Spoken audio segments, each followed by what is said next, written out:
You know what, যখন মানুষের সময় খারাপ যায় তখন কেউ হাত ধরে না, সবাই ভুল ধরে। সময় আর বুদ্ধি না কখনো একসাথে আসে না। সময় থাকতে থাকতে কখনো বুদ্ধি আসে না, আর যখন বুদ্ধি আসে তখন সময় থাকে না। আর যাদের এই দুটো একসাথে আসে তারা খুবই লাকি। লোকে আমাদের সাথে যেরকম ব্যবহার করে, আমরা যদি সেই ব্যবহারটাই তাদের রিটার্ন দিই, তারা সেটা হজম করতে পারে না।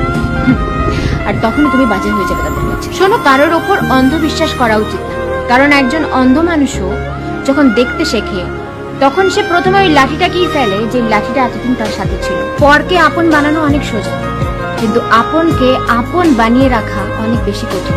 ধার সবসময় বুঝে শুনে দেওয়া উচিত, কারণ যে ধার চায় সে মাত্র একবারই চায়, কিন্তু যে ধার দেয় তাকে বারবার চাইতে হয়। যতক্ষণ চুপ থাকবে লোকে বোকা ভাববে, যেই মুখ খুলবে লোকে সহ্য হবে না।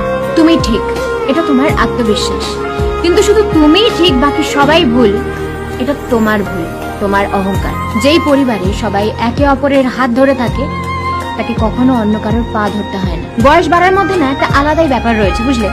চোখ ঝাপসা হয়ে যায় ঠিকই, কিন্তু মানুষকে ঠিক চেনা যায়। মানুষ হলো অনেকটা আয়নার মতন, যখন ভালো থাকে তখন সবাই দেখে চলে যায়, কিন্তু যখন ভেঙে পড়ে তখন সবাই পাশ কাটিয়ে চলে যায়। তখন সম্পর্ক যাই হোক না কেন, একটা জিনিস মাথায় রেখো, যার কাছ থেকে তুমি আশা করবে সেই তোমার জীবনে তামাশা করবে। কাউকে নিজের মনের কথা অনেক ভেবেচিন্তে বলা উচিত।